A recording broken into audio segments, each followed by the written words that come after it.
இல்ல என்ன ஒண்ணு ஒண்ணு உள்ள வரணும்னு இன்னொன்னு வெளியே போகணும். அங்க அவ்வளவுதான், இதயத்துல அவ்வளவுதானே இடம் இருக்கு. ஒண்ணு உள்ள வரணும்னா இன்னொன்னு வெளியே போகணும். அப்ப அது மாதிரி இந்த மனசு இந்த நல்ல விஷயங்களை உள்வாங்கும் போது மனசுக்குள்ள பதிஞ்சு இருக்கிற கெட்ட விஷயங்கள் வெளியே போக ஆரம்பிச்சிடும். ஆட்டோமேட்டிக்கா வெளியேறிடும். என்னன்னா இது போய் இதோட ப்ரெஷர் அழுத்த அழுத்த அது வெளியேறி போய்கிட்டே இருக்கும். அந்த மாதிரி உங்களுக்கு மனசு ரிலாக்ஸ் ஆயிடுச்சுன்னா உடம்பும் அதுக்கேற்ற மாதிரி பக்குவப்பட்டுரும், உடம்பும் ரிலாக்ஸ் ஆயிடும். இதுக்கு முன்னாடி எல்லாம் பாடம் வாங்கறதுக்கு முன்னாடி 1 மணி நேரம்லாம் யாரெல்லாம் உட்காரவே முடியாது, அதுக்கு வாய்ப்பே கிடையாது. நீங்க ஒரு படத்துல கூட பார்த்துருப்பீங்க, வடிவேலு என்னப்பா பண்றான், சும்மா இருக்கிறான்னு. எங்கப்பா சும்மா இருறா பார்க்கலாம், 1 மணி நேரம் நீ சும்மா இருறா, நான் உனக்கு 1000 ரூபாய் தரேன். 1000 ரூபாய் 1,00,000 ரூபாய் தரான்னுவான், 1000 ரூபாய் தரான், 500 ரூபாய் தரான்னுவான். அவன் கையை அசைப்பான், காலை போச்சுரா நீ சும்மா இல்லடான்ருவான், கொடுக்க மாட்டான். இப்ப காரணம் என்னன்னா எந்த அசைவும் இல்லாம பெணா மாதிரி உக்காரணும்.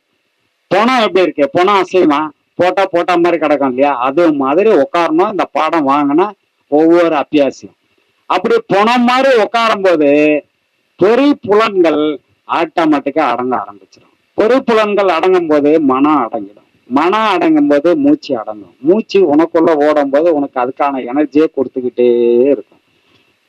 வெளியில ஓடி போய் விரயமாகக்கூடிய அந்த எனர்ஜி மூச்சு காத்து உனக்குள்ள ஓடும் போது உனக்குள்ளேயே அது சேவ் ஆகிக்கிட்டே இருக்கும். இந்த 1 மணி நேரம் நீ உட்காந்துட்டு பாடத்துல உட்காந்துட்டு எழுந்துக்கும் போது பாத்தீங்கன்னா உன்னோட எனர்ஜி ஒரு அளப்பரிய ஆற்றல் உனக்குள்ள வந்திருக்கும். இவ்வளவு பெரிய ஆற்றல் பசி அவ்வளோ இருக்காது, பசியே இருக்காது. அந்த அளவுக்கு உனக்கு அந்த எனர்ஜியை அது கொடுத்துருக்கும். அவ்வளவு பெரிய ஆற்றல் மிக்க ஒரு பெரிய கலை இது, ஒரு பெரிய பொக்கிஷம் ஐயா எங்களுக்கு கொடுத்துட்டு போயிருக்காரு. இந்த பொக்கிஷத்தை உலகம் பூரா நாங்க கொடுத்துக்கிட்டு இருக்கணும். அது ஐயாவோட ஆசை, அவரோட அன்பு கட்டளை. அதை செய்யறதுக்கு தான் இந்த ஏற்பாடுகள் செய்துகிட்டு இருக்கிறோம். அடுத்தபடியா 2வது பாடம், அந்த பாடம் வாங்கணுங்க. இப்போ என்கிட்ட வந்தார், கேட்டாரு, மேல இங்க இருக்காரா, இங்க இல்ல மேல இருக்காரு அவரு. அவர் கேட்டாரு, ஐயா நான் 2வது பாடம் பண்ணும் போது உடம்பு எனக்கு அசதி ஆயிடுது, அப்படியே தூங்கிடுறேன் அப்படின்னாரு. பெரிய தவறு, அப்படி பண்ணக்கூடாது. முழுமையா விழிப்புல பண்ணக்கூடிய பாடம் 2வது பாடம். முழுமையா முதல் பாடம் உன்னை மறந்த நிலையில பண்ண வேண்டியது, 2வது பாடம் விழிப்புல பண்ண வேண்டிய பாடம். முழுமையா பண்ணணும். இது உடலுக்கான உபதேசம் இல்ல, உயிருக்கான உபதேசம் சொல்றோம். அப்ப என்னன்னா இந்த உயிருக்கான உபதேசம் கொடுக்கும்போது நாங்க பலமுறை சொல்லி கொடுப்போம். உபதேசம் கொடுக்கும்போது சொல்றோம் இப்படி எல்லாம் இருக்கணும்னு. அதே மாதிரி நாங்க பிராக்டிக்கலா செய்து காட்டுவோம், இப்படிதான் செய்யணும்னு செய்து காட்டுவோம். செய்து காட்டி சொல்லி கொடுப்போம், பிராக்டிக்கலாவும் சொல்லுவோம். 2வது தியரியா அவங்களுக்கு ஒரு பேப்பர்ல ஒரு படத்தை போட்டு வரைஞ்சி பார்வை எங்க வைக்கணும், மனசை எங்க வைக்கணும், இது 2 விஷயத்தையும் நாங்க 1 2 போட்டு கரெக்டா ஆரம்பம் எங்க முடிவு எங்க, 10 ஆதாரங்களை எப்படி கடக்கணும், அங்க இருந்து எப்படி திரும்ப வரணும் அப்படின்ற விஷயங்களை படம் போட்டு பேப்பர்ல கொடுத்துருவோம். அவங்களுக்கு பிராக்டிக்கலாவும் சொல்லி கொடுக்குறோம், நாங்களும் செய்து காட்டுறோம், அவங்களையும் செய்ய சொல்றோம். இவ்வளவு தூரம் பாடம் கொடுத்ததுக்கு அப்புறம் தப்பா பண்ணிட்டு ஐயா நான் தூங்கிட்டேன்னா நான் என்ன பண்ண முடியும்? அவருக்கு பதில் நான் தான் பாடம் பண்ணணும். அது சாத்தியமா? அவருக்கு பதில் நான் பண்ண முடியுமா? நான் பண்ற பாடம் எனக்கு தான், அவரு பண்றது தான் அவருக்கு இல்லையா? அப்போ இத ரொம்ப டீப்பா உள்வாங்கணும்.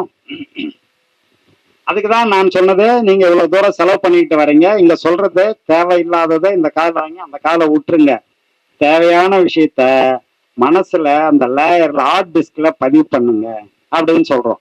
இந்த 2வது பாடம் எப்பவுமே நீங்க ஹார்ட் டிஸ்க்ல பதிவு பண்ணக்கூடிய மிகப்பெரிய பாடம் அது. அது கட்டாயமும் கூட. ஏன்னா அந்த பாடத்தின் நிலை என்னன்னா மனசை எங்க வைக்கணுமோ, பார்வை எங்க வைக்கணுமோ அதை சொல்லி கொடுக்குறோம். அப்போ மனசு இங்க இருக்கணும், பார்வை இங்க இருக்கணும் அப்படின்னு சொல்லும் போது கரெக்டா இது 2ம் ஈவன் பண்ணும்போது 5 நிமிஷம் அங்கேயே அவங்க கவனத்தை வச்சாங்கன்னு சொன்னா, மனசை வச்சாங்கன்னு சொன்னா செயல் புரிய ஆரம்பிச்சிடும். ஏன்னா முதல் பாடத்திலோட அதோட தொடர்ச்சி இந்த 2வது பாடம்.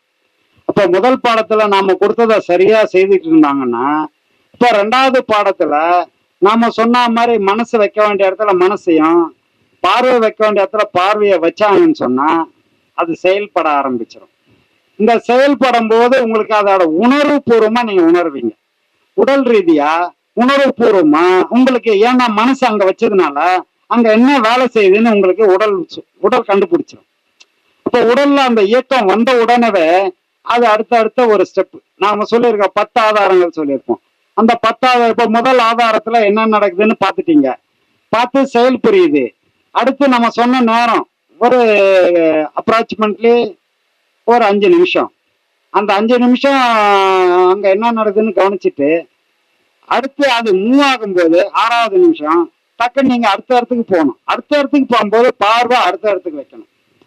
அதுக்கு எங்க வைக்கணும்னு சொல்லியிருப்போம். பேப்பர்ல உங்களுக்கு படம் போட்டு கொடுத்துருப்போம், எங்க வைக்கணும்னு நாங்களும் சொல்லியிருப்போம். அடுத்து நீங்க இது மூவ் ஆகும்போது பார்வையை மாத்திடணும். டக்குன்னு பார்வையை மாத்திர உடனே இது இங்க இருந்து பயணத்தை தொடர்ந்து இப்ப அங்க வந்து சேர்ந்துடும். ஏன்னா இது ஏன் அப்படி வச்சோம் அப்படின்னா, அதை கொண்டு வந்து சேர்க்கறதே இந்த பார்வை தான். அதை கூட்டிட்டு வந்து அங்க சேர்க்கறதே இந்த பார்வை. இந்த பார்வையினோட இழுப்புல தான் அது வரணும். நிறைய பேர் சொல்லுவாங்க, பா அவன் கண்ணிலே பட்ட, ஐயோ போற இடம் வழங்காதப்பா அப்படின்னுவான். அவன் பார்வையில பட்டேப்பா, மனுஷனாப்பா அவன் அப்படின்னுவான்.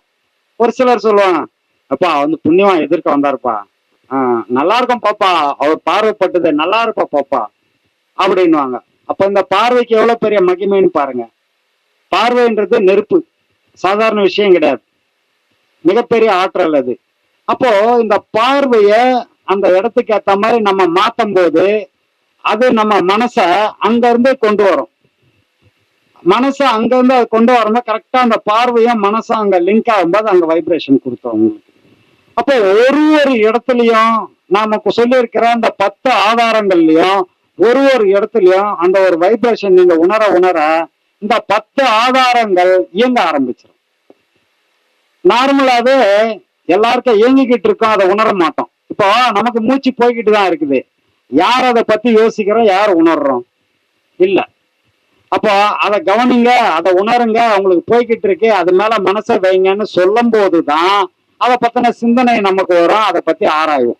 அப்போ அந்த நிலைமையில இந்த 10 ஆதாரங்களையும் நம்ம மனசை அங்க வச்சு ஆராயும் போது அது ஒரு மிகப்பெரிய ஆற்றலை உங்களுக்கு உண்டாக்கி அந்த இயக்கத்தை சீராக்கி கொடுத்துரும்.